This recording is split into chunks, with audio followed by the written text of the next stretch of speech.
Hello, my name is Kristen Bolden and welcome to The Other Side of History. The next two leaders of the church in the wilderness that I'd like to talk about are a man by the name of Dinooth, and the other one is King Arthur. And yes, you heard right, I said King Arthur. The same King Arthur, which is portrayed by Hollywood in storybooks as Roman and always maintaining the image of a faithful Roman knight, fighting against tyranny and anything that threatened his beloved Roman religion. He is portrayed as the dedicated king with the Roman cross on his vesture. Now, the truth is that these images are far from how the real King Arthur related to the medieval Roman Church. History instead shows that King Arthur was kind of like a George Washington for his country. He really acted as the sword of the Lord in defense of the British Church. He not only built and repaired many churches for the Celtic Christianity, which had the pure faith, but King Arthur also was successful in battle against the Anglo-Saxons. Now, I want to, however, first give you the history of the man Dinooth. And he lived from 530 to 610. And his story, it sheds light upon the history of Christianity there in Wales. Even today, the Welsh, they consider the 6th century as the most brilliant period of their history. Right down to the 8th and the 9th century, the Celtic Church, they were Sabbath keepers. They believed in the second coming of Christ, and they worshipped on the seventh-day Sabbath. So remember our talk on Columba that we did? Well, Columba, he was finishing his work in Scotland when Dinooth was at the very height of his career there in Wales. Dinooth, he learned from Columba, and he followed his program of evangelization.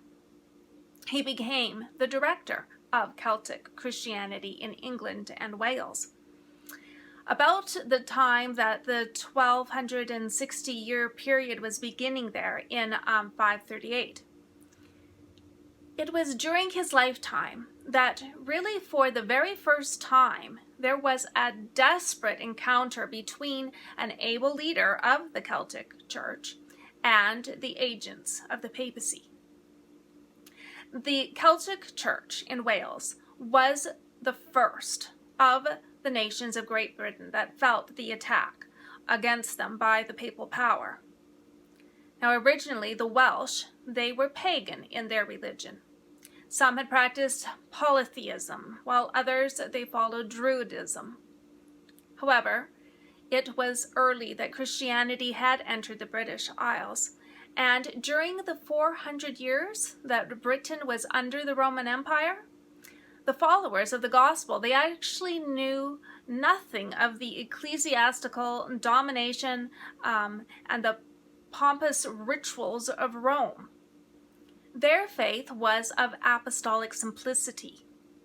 The British were first evangelized not by Rome, but by their brethren there in Asia Minor, and they had stayed true to the pure faith, apostolic faith. So like Columba, Dinooth, he was a true leader for his time. Dinooth's battle ended up being with a Benedictine monk named Augustine, and this is not to be confused with the Augustine who lived from 354 to 430, the same Augustine that came up with the original sin concept. This was a different Augustine. So this Augustine, he became the first Archbishop of Canterbury in the year 597. Now, Canterbury is a city in Kent, England, and about 60 miles, it's from London, about 60 miles from London. Now, Augustine, this Archbishop of Canterbury, is considered by the Roman Church to be the apostle to the English, and a founder of the Roman Church there in England. The papacy had for more than 200 years been trying to pierce the apostolic Christianity, which prevailed throughout Great Britain, but they did not have success. However, when Augustine and his monks they arrived at Great Britain, the political conditions they favored his coming. Now, if you Google historytoday.com, speaking of this time, it says there were plenty of Christians in Britain already, and had been ever since Roman and early Celtic times. Augustine's mission was not to establish British Christianity, but Roman Catholic Christianity. So the point is that the Celtic Christianity of this time was not Roman Christianity, but that of the pure apostolic faith.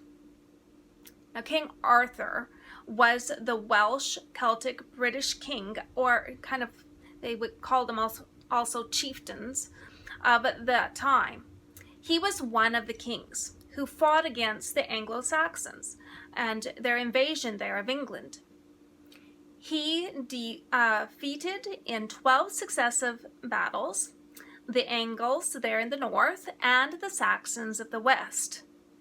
However, this hero was embittered by popular ingratitude and domestic misfortunes.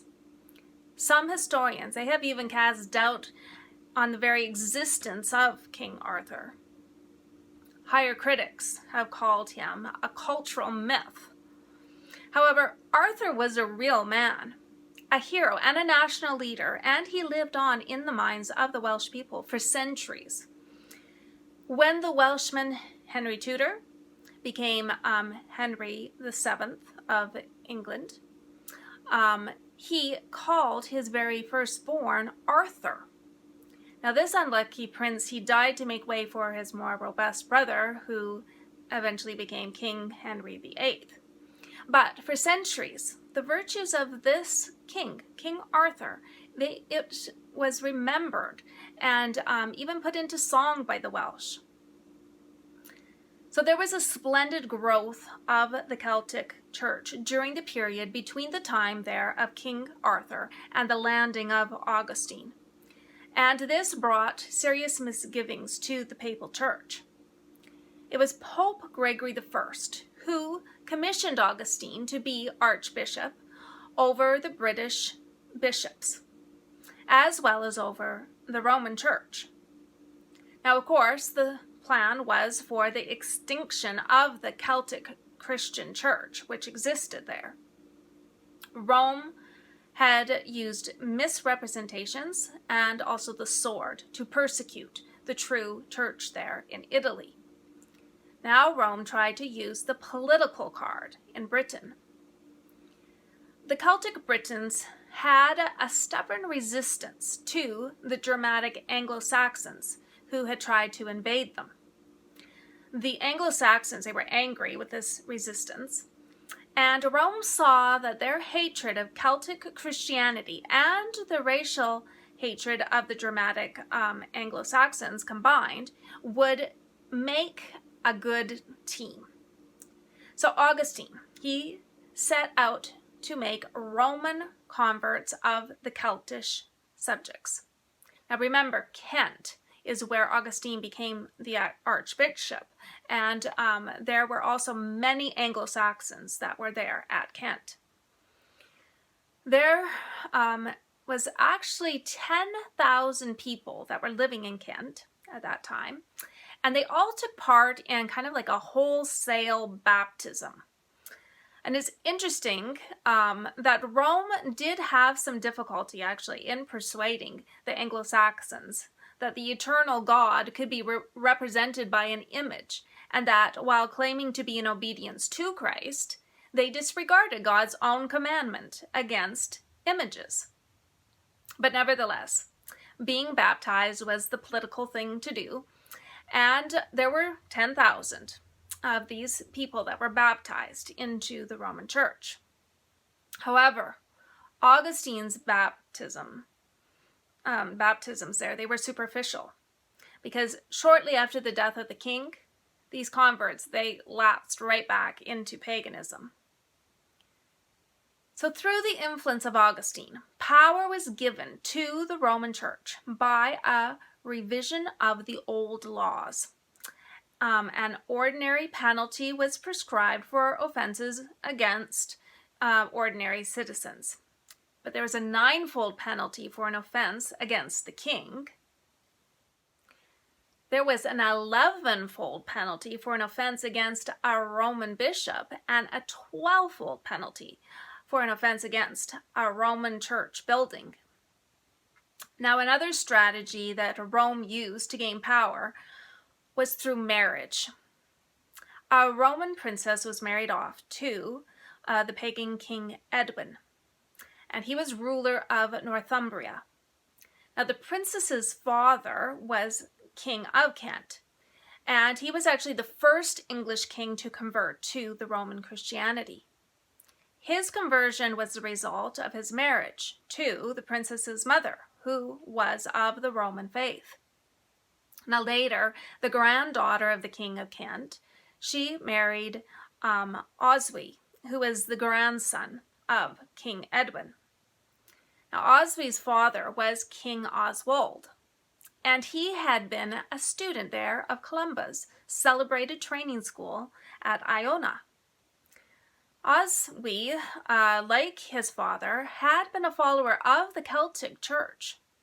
For 10 years after Oswy became king, he walked in the footsteps of his noble father, and he held to a pure faith. However, when he married the Roman granddaughter of the King of Kent, his heart was turned away from the Celtic Church. Now, during the King of Kent's reign, and remember, he was the very first English king to convert to the Roman Christianity. So during his reign, Augustine, he influenced the king to summon the Celtic teachers from the nearest provinces of the Britons to what was called Augustine's Oak. Now, Dinooth, he was president of the famous Celtic training school there at Bangor in Wales. The Roman Church began by accusing the Celtic pastors of doing many things against the unity of the church. Now, Augustine, he wanted them to keep Easter and to preserve Roman unity. A long disputation followed, and it was clear to those independent of the papacy that the unity which they demanded meant the loss of their identity.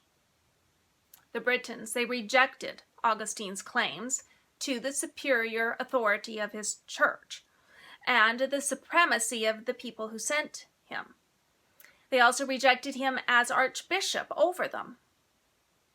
Augustine said, "If you will not join us in unity, you shall from your enemies suffer the vengeance of death."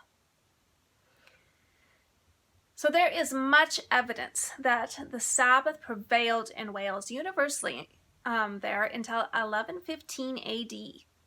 The old Welsh Sabbath-keeping churches, they did not even then altogether bow the knee to Rome, but they fled to hiding places where the Sabbath was still kept. A Welsh poet wrote, "Woe unto him who doth not keep from Romish wolves his holy sheep." And I am thankful that there have been men like Dinooth and King Arthur who did try to keep Rome from the holy sheep. And they defended both the people and also the seventh-day Sabbath. So if you have enjoyed this talk, I would just like to encourage you to click on that subscribe and like button. And I just want to thank you for listening, and God bless.